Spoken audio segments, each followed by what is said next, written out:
পরম্পরা অবিকল আম্রফলের মতোই হয়। যখন ক্ষুদ্র থাকে তখন সবারই তিক্ত লাগে, কিছুকাল পরে তার স্বাদ হয় টক।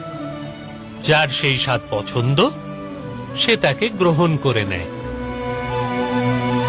আর আরো কিছুকাল পার হলে তার স্বাদ সুমিষ্ট হয়ে ওঠে, সবার প্রিয় হয়ে ওঠে তখন সে।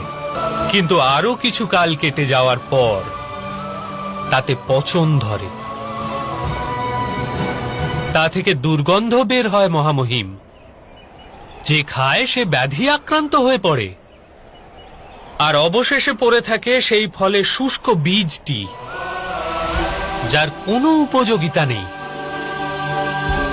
আমি পরম্পরার বিরোধী নই মহামহিম, কিন্তু পরম্পরা যখন শোষণের উৎস হয়ে ওঠে, সুখের পরিবর্তে দুঃখ দান করে, তখন সেই পরম্পরাকে সমাধিস্থ করে নূতন পরম্পরাকে জন্ম দিতেই হয়। আর কোন পরম্পরা পচা গলা হয় সেটা কে নিশ্চিত করে?